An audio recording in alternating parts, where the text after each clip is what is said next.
Assalamualaikum warahmatullahi wabarakatuh. Nepangkeun nami abdi Daka Raja Rajendra ti kelas 12 ti 3. Bade ngajelaskeun kabudayaan daerah ti Jawa Barat nyaeta gamelan degung. Gamelan degung nyaeta sakumpulan pagakas musik anu dicook ku masyarakat Sunda. Aya dua arti istilah degung. Nu kahiji nyaeta gamelan salaku ngaran alat gamelan. Nu kadua degung salaku nama laras bagian ti laras salendro berdasarkan teori Raden Makjar Anggakusumadinnata. Lalu gamelan teh mangrupa salah sahiji gamelan unik tur asli hasil kamakaran masyarakat Sunda tina pangaruh gamelan Jawa atau Mataram. Gamelan anu ayeuna ngembang pesat jumlahna diperkirakeun dimimitian kira-kira akhir abad ke-18 atau awal abad ke-18.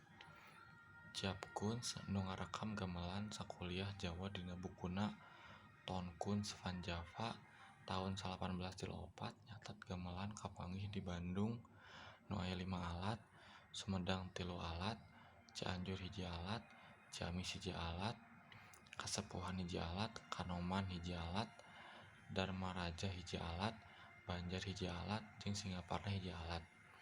Masyarakat Sunda anu latar karajaan anu aya di Hulu Walungan upamana Karajaan Galuh miboga pangaruh sorangan kana kasenian gamelan.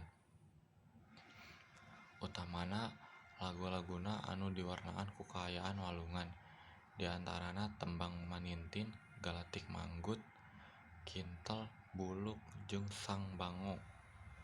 Kebiasaan lauk meriah masyarakat Sunda sok dipirik ku gamelan sajajar jeung mekar jeung gamelan. Anggapan masyarakat Sunda anu nyebutkeun yen gamelan teh karaton atawa daleman oge aya patalina jeung kirata basa, nyaeta kecap gamelan. Asalna tina kecap ngadeg atawa nangtung, jeung agung atawa megah atawa pangagung nu artina menak-menak, nu ngandung harti yen ieu kasenian teh dipake pikeun kaagungan bangsawan. Sutesna salah sahiji naega degung parahyangan nyambungkeun kecap degung sabab gamelan ieu baheulana ngan ukur dipiboga ku pangagung atau bupati. Dina karya sastra ini istilah gamelan mimiti muncul dina taun 1878. Nyaeta dina kamus H.J. Usting kecap degung gamelan atau Walanda. Dina kamus ieu hartina klon gantung.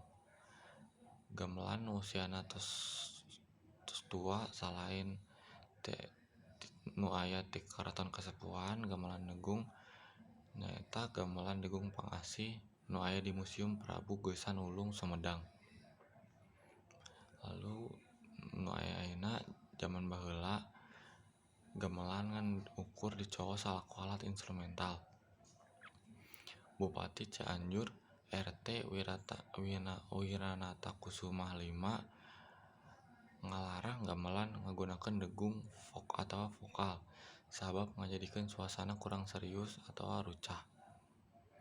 Nalika bupati ieu pindah jadi Bupati Bandung dina taun 1820, pakakas gamelan di Pendopo Cianjur oge dibawa bareng jeung nayagana anu dipingpin ku Idi Tisaprakarita. Gamelan anu disebut Pamagersari ieu ngahias pendopo Bandung ku lagu-laguna.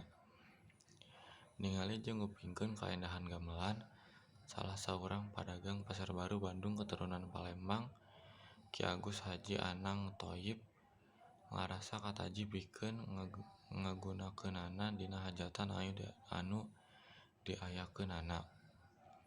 Saliwatan manehna teh sobat bupati. Kusabab kitu anjeunna nyuhungkeun pamenta ka bupati supados diizinan ngagunakeun gamelan dina hajatanna, sarta anjeunna ngijinkeun ti harita gamelan dipake dina hajatan umum.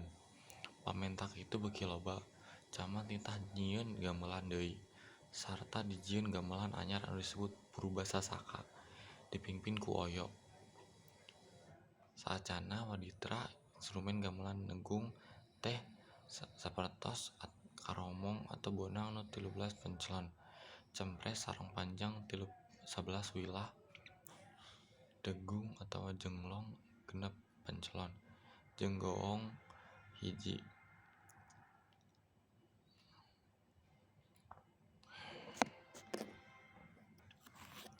Terakhir nyaeta lagu-lagu degung anu diantarana Palwa, Palsiun, Bima Mobos, Sancang, Sang Bango, Kinteul Buuk, Pajajaran, Catri Kelalayaran, Jipang Lontang, Sangkuratu, Karang Ulun, Karang Mantri, Aladrak, Ujung Laut, Manintin, Beberlayar, jeung Kadewan.